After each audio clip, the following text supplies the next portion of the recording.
Maintenant que nous avons vu qu'il était possible de fournir plusieurs paramètres à un nouveau bloc, de manière à réaliser un dessin, je vous propose un exemple supplémentaire. Nous allons créer un nouveau bloc pour dessiner des polygones de la dimension que l'on veut avec le nombre de côtés que l'on veut.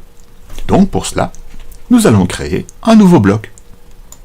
Alors je vous propose de lui donner un nom bien significatif, donc polygone.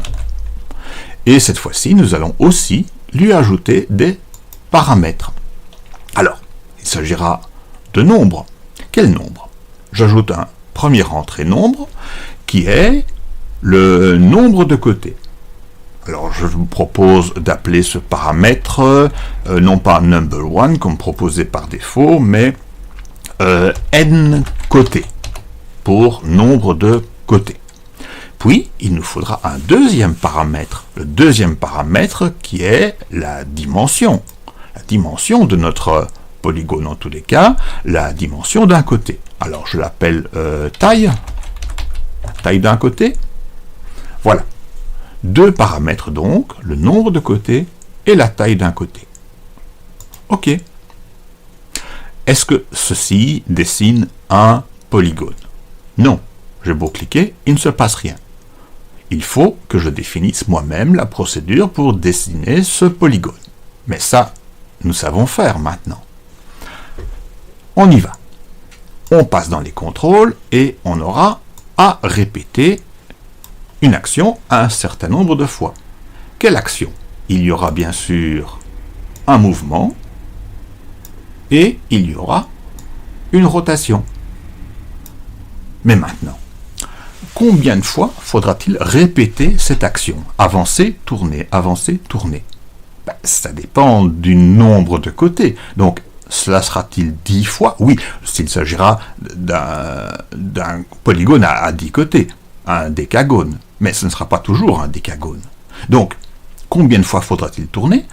Le nombre de fois qui figurera dans ce paramètre n côtés. Je prends le paramètre et je le dépose dans répéter. Bien. De combien faudra-t-il avancer?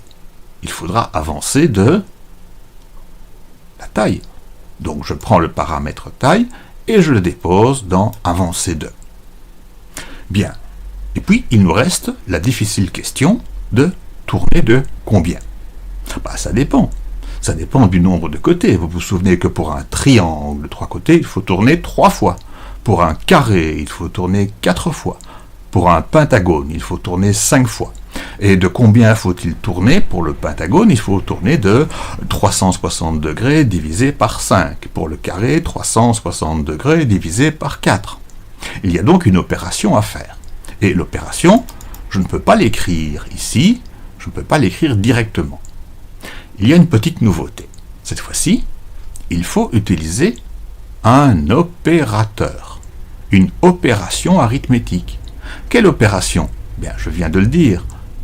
Ici, pour un triangle, ce sera 360 divisé par 3, le nombre de côtés. Alors, l'opération de la division, elle est ici, avec la barre oblique qui représente la division. Je prends cet opérateur et je le mets à la place de 15. Alors, ce sera combien? La rotation, tourner de combien de degrés? Eh bien, ce sera donc 360 divisé par le nombre de côtés. Et voilà. Après, il ne me reste plus qu'à faire comme d'habitude, c'est-à-dire mettre le stylo en position d'écriture et relever le stylo à la fin. Ceci étant la définition, je la mets un peu sur le côté et je reviens à ajouter les blocs, où se trouve mon nouveau bloc, qui me permet en principe de dessiner un polygone de un côté avec une taille de 1, mais pas très impressionnant. Il faudra que je change ça, parce qu'un polygone à un côté, je ne vois pas bien ce que ça peut être. Alors, polygone, on va dessiner un polygone à 7 côtés, disons, avec une taille de 60. Je prends le chapeau habituel. Quand le drapeau vert est cliqué, voilà.